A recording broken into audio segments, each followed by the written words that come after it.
Good morning. Somebody's got to say it because I've had it. Who's sick of the Casey Anthony murder trial? Raise your hand.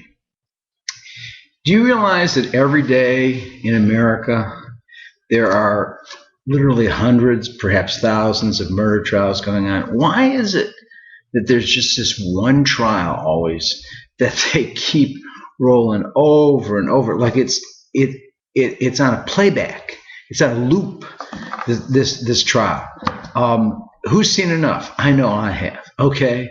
Now, I don't want to make light of any of this because I have a daughter and I love my daughter, and I feel awful about Caylee Anthony. She was murdered. Somebody murdered her. I have a pretty good idea who.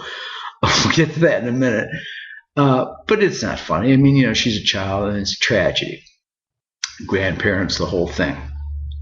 But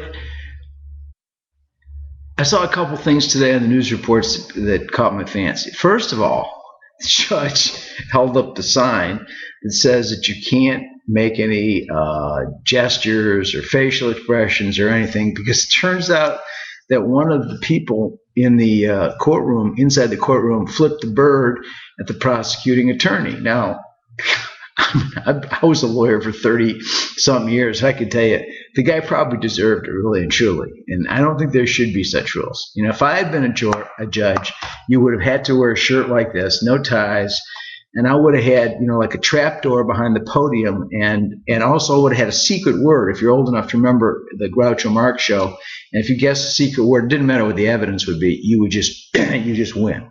So I've just had about enough of this, but there are people who've been convicted of murder in the United States of America without a body, okay? And the defense, led by the slightly overweight defense lawyer, who's really not real sharp, is making a big deal of the point of the fact that they can't prove a cause of death. No, they just found poor Caylee's bones. But here's when I heard enough. The child wasn't reported missing for 31 days. End of story. She's guilty. Okay? That was the whole story. We could have stopped right there. Okay? 31 days. A mother doesn't report her precious child missing. You're guilty. Goodbye. Get the lethal injection. You're done. Goodbye.